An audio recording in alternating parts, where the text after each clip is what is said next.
Olá, boa noite, 6 em ponto. Hoje é sexta-feira, 25 de outubro de 2024. Eu sou Sandra Pedrosa. Vamos aos destaques de hoje do TJ Minas Notícias, segunda edição. TJMG participa da primeira Conferência Internacional de Sustentabilidade. Brasil registra 200 casos por dia de agressão contra crianças e adolescentes. Juízes dos Tribunais de Justiça Internacional participam de congresso no TJMG. Acordo de repactuação de Mariana é assinado no Palácio do Planalto. Você acompanha agora o TJ Minas Notícias, segunda edição. O Conselho Nacional de Justiça realizou a primeira Conferência Internacional de Sustentabilidade no Sistema de Justiça em Brasília. No evento foram apresentadas 24 boas práticas registradas no setor público, privado e no terceiro setor para serem incorporadas no âmbito do Poder Judiciário, conforme estabelecido na resolução do CNJ de 2021, que trata da política de sustentabilidade no sistema da Justiça. A desembargadora do Tribunal de Justiça de Minas Gerais, Maria Lúcia Cabral Caruso, e a diretora executiva de Logística e Sustentabilidade, Selmara Alves Fernandes, participaram da conferência. Segundo a magistrada, o conteúdo do evento ofertou importantes diretrizes para a adoção de estratégias pelo TJMG, a fim de que a instituição esteja conectada à proteção ao meio ambiente, inclusão social e governança.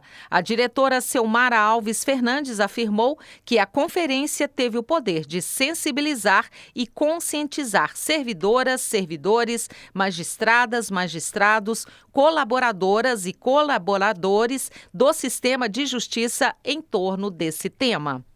E ainda sobre a Conferência Internacional de Sustentabilidade, o ministro Luiz Roberto Barroso afirmou que negar o problema é um grave obstáculo para o enfrentamento da crise climática. Bruno Moreira traz as informações. O presidente do Conselho Nacional de Justiça e do Supremo Tribunal Federal, ministro Luiz Roberto Barroso, definiu o negacionismo como grave obstáculo para enfrentamento da crise climática nesta quinta-feira, durante a Conferência Magna de abertura da primeira Conferência Internacional de Sustentabilidade do Poder Judiciário.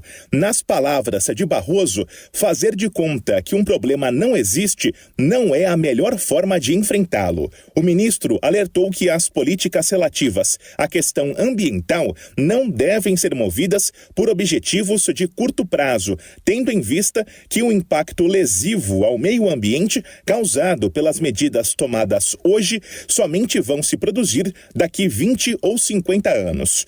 No evento, também foi lançado o Pacto Nacional do Poder Judiciário pela Sustentabilidade, que busca impulsionar a adoção de ações, iniciativas e projetos para reforçar a proteção ao meio ambiente, a promoção do bem-estar social e a boa governança pautada na ética, na transparência e na responsabilidade social. Da agência Rádio Web, Bruno Moreira. Brasil registra 200 casos por dia de agressão contra crianças e adolescentes. As informações com Norberto Notari. O Brasil registrou quase 200 casos de violência infantil por dia no ano passado. As informações foram divulgadas nesta quinta pela Sociedade Brasileira de Pediatria. Os dados foram obtidos com base em casos notificados por unidades de saúde. Segundo a pesquisa, cerca de 80% das agressões contra crianças de até 14 anos ocorreram dentro de casa. Além disso, mais de 3 mil notificações envolvendo bebês com menos de um ano foram registradas. E mais de 8.300 casos estavam relacionados a crianças de 5 a 9 anos. O advogado Ariel de Castro Alves, membro da Comissão da Criança e do Adolescente da OAB de São Paulo, afirma que os dados são estarrecedores, mas não surpreendem, já que a escalada deste tipo de violência foi constatada também no Anuário da Segurança Pública deste ano. Muitas vezes quem deveria proteger acaba sendo o agressor. Muitas vezes são pais, são mães, são padrastos, são madrastas, são tios, avós. Então é necessário nós rompermos com essa cultura de violência, essa tradição de violência contra as crianças e adolescentes no país. E nós sabemos que essa violência que elas sofrem vão depois repercutir a vida toda. A violência, ela funciona em ciclos, e quem é alvo de violência possivelmente vai também praticar depois essas mesmas violências. O ex-secretário nacional dos Direitos da Criança e do Adolescente destaca a importância de se falar sobre o tema já nas escolas para construir um futuro sem violência. Nós precisamos ter nos currículos escolares matérias relacionadas aos direitos, à cidadania das crianças e adolescentes, para que todos conheçam seus direitos, saibam como enfrentar as violações dos seus direitos, para que a gente consiga reverter essa tradição do uso da violência sob o pretexto de educar crianças e adolescentes. Além disso, nós precisamos que os poderes públicos, de fato, implementem a lei que trata do sistema de garantia de direitos de crianças e adolescentes vítimas e testemunhas de violência, que é uma lei de 2017 que alterou o Estatuto da Criança e do Adolescente. O estudo da Sociedade Brasileira de Pediatria mostrou que adolescentes de 15 a 19 anos foram as principais vítimas de agressões, com mais de 35 mil casos em 2023. Agência Rádio Web, produção e reportagem, Norberto Notari. A seguir no próximo bloco, juízes dos Tribunais de Justiça Internacional participam de congresso no Tribunal de Justiça de Minas Gerais. E ainda, acordo de repactuação de Mariana é assinado no Palácio do Planalto. São 6h07, nós voltamos em instantes com mais informações. Aguarde. Juízes dos Tribunais de Justiça Internacional participam de congresso no Tribunal de Justiça de Minas Gerais. O evento será realizado nos dias 29 e 30 de outubro, terça e quarta-feira da semana que vem. Os detalhes com Denise Guimarães. Oi, Denise, boa noite.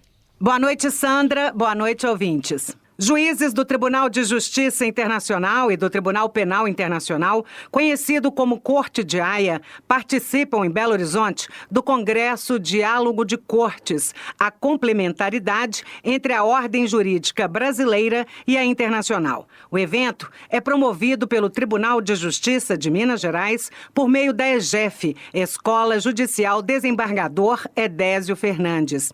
Essa é a primeira vez que juízes dos dois tribunais internacionais se reúnem presencialmente no mesmo evento no Brasil. Durante 2 dias serão debatidos temas relacionados às mudanças climáticas e aos direitos humanos. Também serão analisados casos concretos sob a ótica das decisões de cortes internacionais e brasileiras e implicações práticas. Dessa forma, os participantes vão poder identificar a interação entre as normas jurídicas brasileiras e as internacionais, aplicando o conhecimento de maneira eficaz em diferentes áreas de atuação. O juiz Leonardo Nemer Caldeira Brant, representante do Brasil na Corte, fará uma palestra sobre a Corte Internacional de Justiça face às mudanças climáticas e à proteção internacional do meio ambiente.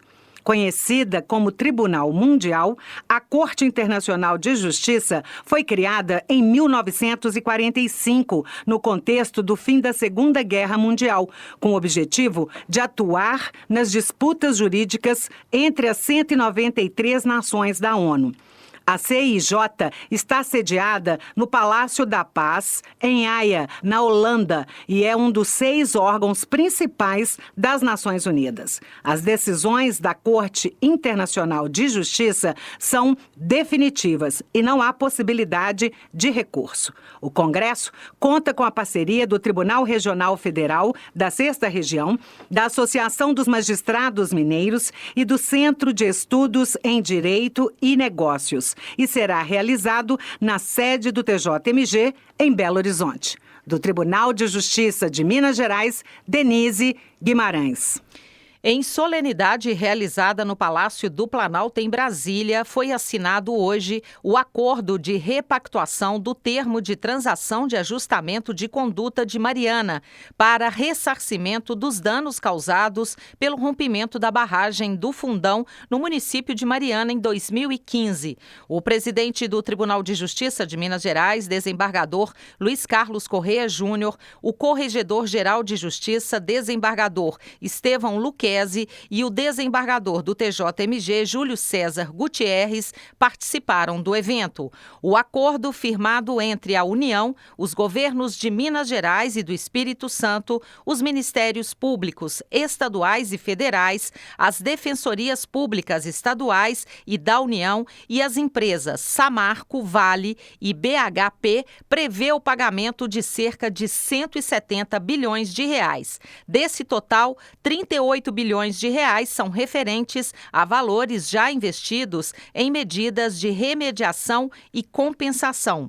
Dos 132 bilhões de reais, 100 bilhões devem ser pagos à União e aos governos de Minas Gerais e do Espírito Santo em parcelas anuais ao longo de 20 anos. A partir da assinatura do acordo, a primeira parcela, no valor de 5 bilhões de reais, deve ser paga em 30 dias. O restante do pagamento segue o cronograma até 2043. As mineradoras também deverão investir 32 bilhões de reais para finalizar as ações de reparação que já foram iniciadas, como recuperação ambiental, novo programa indenizatório e a finalização dos reassentamentos das comunidades mineiras de Bento Gonçalves e Paracatu de Baixo.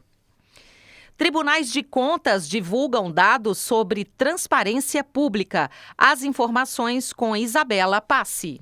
Serão divulgados durante o 9º Encontro Nacional dos Tribunais de Contas, em Foz do Iguaçu, os resultados do ciclo de 2024 do Programa Nacional da Transparência Pública, iniciativa do Sistema de Contas que avalia a transparência ativa de pelo menos 8 mil portais públicos em todo o país. A iniciativa teve adesão de 100% dos 33 tribunais de contas, avaliando a transparência de 7.300 unidades gestoras, envolvendo mais de 6.300 servidores e 466 auditores. O coordenador do PNTP, conselheiro Antônio Joaquim Neto, destaca a solidez da pesquisa. Mais do que os resultados, nós teremos a oportunidade de comprovar a importância do programa e a sua credibilidade que está na sua terceira versão. Já se tornou, indubitavelmente, o maior programa de avaliação de transparência do Brasil, envolvendo mais de uma centena de critérios e mais de 1.000 servidores que fazem parte desse trabalho, dessa avaliação. 100% dos tribunais de contas do país participam desse trabalho. Portanto, não tem nada próximo disso. Os resultados irão integrar a plataforma Radar Nacional, em que o usuário pode consultar a situação de cada instituição fiscalizada, filtrando os dados por unidade da federação, poder, esfera, nível de transparência e órgão, além de acompanhar a evolução das ações voltadas ao aprimoramento da transparência. O Programa Nacional da Transparência Pública é realizada pela Atricom, TCE do Mato Grosso e Tribunal de Contas da União e visa padronizar e fiscalizar a transparência pública, concedendo um selo de qualidade. O 9º Encontro Nacional dos Tribunais de Contas reunirá 1.500 participantes para debater o controle da administração pública e políticas públicas. O evento conta com os patrocínios da Itaipu Nacional, da CEMIG, Companhia Energética de Minas Gerais, do Governo de Minas Gerais, da CODEMG, Companhia de Desenvolvimento Econômico de Minas Gerais, e da ABDI, Agência Brasileira de Desenvolvimento Industrial. Siga a Tricom nas redes sociais. Agência Rádio Web. Produção e reportagem Isabela Pesce. 6h16. O TJ Minas Notícias, segunda edição, fica por aqui. Uma ótima noite para você, excelente fim de semana.